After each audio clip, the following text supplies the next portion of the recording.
जो भारत इतने बड़े पैमाने पर ड्रोन्स पाकिस्तान में भेज रहा है। नंबर एक, वो हमारी जो एयर डिफेंस की सलाहियत है उसको जानना चाहता है। और नंबर दो, मैंने आपसे कहा था कि कुछ टारगेट्स हो सकते हैं जिन्हें भारत पाकिस्तान में हिट करना चाहता है। कि भारत ने इतने बड़े पैमाने पर पाकिस्तान में ड्रोन्स इसलिए भेजे कि वो ये चाह रहा था कि पाकिस्तान इन ड्रोन्स को तबाह करे। और जैसे जैसे पाकिस्तान इन ड्रोन्स को तबाह करेगा तो जिस सिमत से पाकिस्तान का एयर डिफेंस सिस्टम मुतहर्रिक होगा, वो आकर ड्रोन को गिराएगा। वो फिर उनको आइडिया हो जाएगा कि किस किस जगह पे पाकिस्तान में एयर डिफेंस सिस्टम मौजूद है, और वो इंडिया के सामने एक्सपोज हो जाएगा। फिर इंडिया उसे नाकाम बनाने या नकारा बनाने के लिए कोशिश कर सकता है। तो ये है जी स्ट्रेटजी जो अभी तक हमें पता चली है। पहली रात भारत ने मिसाइल चलाए थे पाकिस्तान के अंदर, 9 मकामात के ऊपर 24 मिसाइल्स दागे गए थे। अगली रात 25 ड्रोन्स पाकिस्तान में भेजे हैं जिनमें से, लेकिन बड़ा मकसद भारत का ये हो सकता है कि वो इंटरसेप्ट करे कि पाकिस्तान की जो सलाहियत है वो कितनी है एयर डिफेंस सिस्टम की, और जो पाकिस्तान का एयर डिफेंस सिस्टम है उसको एक्सपोज वो हो जाए भारत के सामने। पाकिस्तान ने अभी तक भारतीय जारहियत का उस तरह से जवाब नहीं दिया जैसे वो जवाब दिया जाना चाहिए था। भारत उसके बाद दोबारा से अपने ड्रोन्स भेज रहा है और वो चेक करना चाहता है कि पाकिस्तान की एंटी एयर जो कैपेबिलिटी है वो कितनी है, कि पाकिस्तान अपनी फिजा का कितना दिफा कर सकता है अगर भारतीय तैयारे पाकिस्तान में दाखिल हों। तो पाकिस्तान ने एक हिकमत अमली के तहत 2 चीज़ें बचाई हैं। नंबर एक, पाकिस्तान ये जो आपका जो सिस्टम होता है ना, जो एयर डिफेंस सिस्टम, ये बड़ा महंगा होता है। चाहे आप चाइना से भी लें या जहाँ से भी लें, इसकी बड़ी कॉस्ट होती है। ये वो हथियार नहीं है कि आपने खुद ही गोली बना ली या खुद ही आपने अपना वेपन तैयार कर लिया, ये वो हथियार नहीं है। बाद औक़ात ये जो सिस्टम है इसके मिसाइल्स ड्रोन से भी ज़्यादा महंगे होते हैं। तो ये बड़ा कीमती है और इसको इस्तेमाल वहीं पे होना चाहिए जहाँ पे इसको इस्तेमाल करने की ज़रूरत है। तो पाकिस्तान की जानिब से जो वजह बताई गई है, ऑफ द रिकॉर्ड जो चीज़ें सामने आई हैं वो ये हैं कि नंबर एक तो कॉस्ट बहुत ज़्यादा है। पाकिस्तान एक गरीब मुल्क है, पाकिस्तान इतना अफोर्ड नहीं कर सकता, खर्चा बहुत ज़्यादा हो जाएगा। हमारे पास महदूद मिकदार में ये सलाहियत मुयस्सर है, तो इसे रखना चाहिए उन तैयारों के लिए जो भारत के आ सकते हैं और पाकिस्तान में अटैक कर सकते हैं। तो ये एक जाल बिछाया गया था भारत की जानिब से। बहुत सारे ड्रोन जो इसराइली साख्ता ड्रोन्स हैं इन्हें पाकिस्तान के अंदर भिजवाया गया। पाकिस्तान की जानिब से ये कहा जा रहा है कि नहीं, हम उसे इस्तेमाल नहीं कर रहे क्योंकि हम उसे एक्सपोज नहीं होने देना चाहते। तो ये 2 चीज़ें जो अब तक हमारे सामने आई हैं। जो इंफॉर्मेशन मिनिस्टर है उन्होंने एक और दावा कर दिया असेंबली में खड़े होकर। एक तो वजीर दिफा ने भी कहा है, इंफॉर्मेशन मिनिस्टर ने भी कहा है, और सारी हुकूमत अब ये कह रही है कि पाकिस्तान भरपूर जवाब देगा भारत को।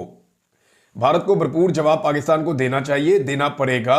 अगर आपने भारत को जवाब नहीं दिया तो आपकी आलमी सतह पर शर्मिंदगी भी हो जाएगी। फिर पाकिस्तानी कौम जो है वो हमेशा के लिए ये बात उठा देगी कि हम इतना बजट खर्च करते हैं और हमारी फौज ने हमें क्या दिया। यानी दुश्मन आया, वो यहाँ पे मिसाइल गिरा के अपनी कार्रवाई पूरी करके शहरियों को शहीद करके चला गया। अगले दिन वो इतने सारे ड्रोन्स लेकर आ गया और वो हमारे शहरों तक पहुंच गए, तो आपने क्या जवाब दिया? ये अब पाकिस्तानी शहरी जो हैं वो ये सवाल उठाएंगे, पर अभी तक काम नहीं कर रहा है। ऐसा लगता है कि पाकिस्तान की हिकमत अमली जो है वो सिर्फ मुज़ामत की है कि अगर आप हमें मारेंगे तो हम मुज़ामत करेंगे, हम डायरेक्टली मार नहीं खाएंगे, लेकिन हम आपके ऊपर अटैक नहीं करेंगे। DGISPR के स्टेटमेंट में एक बड़ी कमज़ोर चीज़ थी, अब मैं आपके साथ शेयर कर देता हूँ। इन चीज़ों से गुरेज करना चाहिए। DGISPR को ऐसा बयान नहीं देना चाहिए था। और उन्होंने कहा, और ये रिपोर्ट हुआ एयरवाई के ऊपर से, मैं ये टिकर पढ़ के आपको सुना रहा हूँ, इनका स्क्रीनशॉट मौजूद है, कि दुनिया देखे भारत पाकिस्तान के खिलाफ फौजी जारहियत कर रहा है। ये तर्जुमान पाक फौज ने कहा है। देखे, ये काम जो है सिविलियंस का है, पूरी है। ये कमज़ोर स्टेटमेंट है कि अब दुनिया को शिकायत लगा रहे हैं कि देखे भारत क्या कर रहा है। भाई, भारत जो कर रहा है पूरी दुनिया देख रही है और वो ढिठाई के साथ कर रहा है। इसराइल फ़लस्तीन में जो कर रहा है वो भी पूरी दुनिया देख रही है और वो ढिठाई के साथ कर रहा है। तो जो जारे होता है ना, जिसने हमला किया हुआ होता है, उसको इस बात की फिक्र नहीं होती। और ये आपसे बेहतर कोई नहीं जानता। पाकिस्तान की मिलिट्री एस्टेब्लिशमेंट जानती है कि उनका इमेज तबाह हो गया पाकिस्तान में, लेकिन उन्होंने पाकिस्तानी अवाम के ऊपर जारियत की है। अभी की आप स्टोरी ले लेना, वो छोटी बच्ची है शहरबानो। अब शहरबानो जो है उसके घर के ऊपर अटैक कर दिया बहुत बड़े पैमाने पे सिक्योरिटी फोर्सेस ने, सिर्फ इसलिए कि वो सोशल मीडिया पे बात करती है। उसके घर के ऊपर, स्कूल के ऊपर, बाकी जगहों के ऊपर अटैक कर दिया। उसका किचन भी बंद कर दिया, घर भी सील कर दिया, स्कूल भी सील कर दिया और उसकी वालदा को भी उठा कर ले गए। अब वो बच्ची बेचारी बता रही है कि जी मेरी वालदा का क्या कसूर है। इस मुल्क में कानून और इंसाफ है, मेरी माँ मुझे वापस करो। तो यहां से आप अंदाजा कर लें कि रियासत की तरजीहात क्या है। रियासत की पाकिस्तानियों, ये मैसेज मेरा तुम्हारे लिए। जब तुम्हें पता है कि तुम जंग अफोर्ड नहीं कर सकते तो तुम छेड़ते क्यों हो भारत को? चुपचाप अपने घर में बैठ के अपने रोटी पानी का इंतजाम करो। ललकारते क्यों हो भारत को टेररिज्म के माध्यम से? हिम्मत दम नहीं है ना तुम में, तभी तो तुम पीठ पीछे से वार करते हो।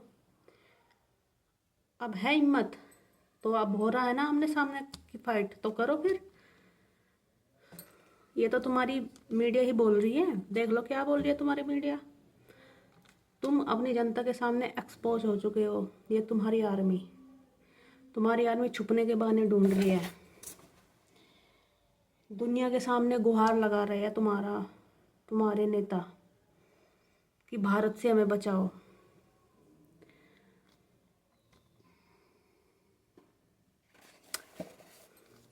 अगर हमारे देश में शांति भंग करने का प्रयास करोगे तो हम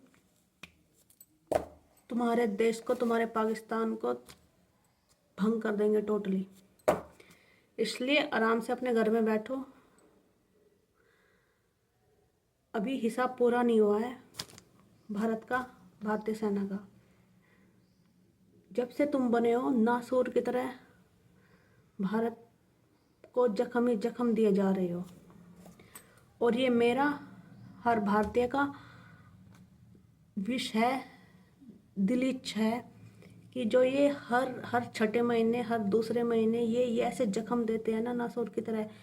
मेरी भारत सरकार से अपील है कि भारत सरकार इनका ऐसा इलाज करे, इनकी पुश्तें, इनकी नस्लें याद रखे कि हाँ इनका कैसा इलाज हुआ था, जो इन्होंने नाम पूछकर, धर्म पूछकर, पैंट खुलवाकर चेक करके जो इन्होंने धर्म चेक किया, तब इन्होंने ब्लैंक पॉइंट से गोली मारी और ऊपर से कहा कि मोदी को बता देना जाके। तुम्हें मोदी ऐसा बताएगा, पाकिस्तानियों ऐसा बताएगा, तुम्हारी नस्लें याद रखेगी। तुम्हें बहुत शौक है ना कलमा पढ़वाने का, अब तुम फतिया पढ़ो मिलके सब। तुम बहुत इस्लाम के ठेकेदार बनते हो ना। अरे हमारे देश में भी मुस्लिम हैं, हम सब एकजुट रहते हैं, पर इस तरह, अरे सऊदी अरब को देख लो, कितना अच्छा मुस्लिम राष्ट्र है भाई, कट्टरता नहीं है ये इनमें। आप बांग्लादेश में देख लो, ज़्यादातर इस पाकिस्तान में देख लो, इनमें इतनी कट्टरता मिलेगी। और कुछ हद तक कट्टरता, मतलब कट्टर वाले मुस्लिम जो है हमारे देश में नहीं है, देश में भी है। और जहाँ पर कट्टरता रहेगी दोस्तों, वहाँ पर विकास, समृद्धि नहीं होगी बिल्कुल भी। सबसे बड़ा एग्जाम्पल तो यही है, पाकिस्तान वाले, बांग्लादेश वाले। मतलब ये मेरे एक समझ में नहीं आया, ये थोपना क्या चाहते हैं ज़बरदस्ती कि तुम ये पढ़ो वो पढ़ो, हमारा मजहब स्वीकार करो। हमारे घर में आके, हमारे कश्मीर में आके, हमारे देश में आके हमसे हमारा धर्म पूछकर हमें ही मार कर चले गए, और ऊपर से हमारे देश के मुखिया को ललकार रहे हो कि बता देना मोदी को जाकर। ये तो सहन करने वाली चीज़ नहीं थी दोस्तों, इसका तो जवाब देना बनता था इसका तो जवाब देना। और सरकार ने, सेना ने बिल्कुल, अब तक हाँ पूरी ठंडक तो नहीं हुई है, पर अब 50% ठंडक हुई है। इनको सही जवाब दिया है, इनको इनके घर में घुसकर मारा है, आगे भी मारेंगे। जब मारते रहेंगे पाकिस्तानियों, जब तक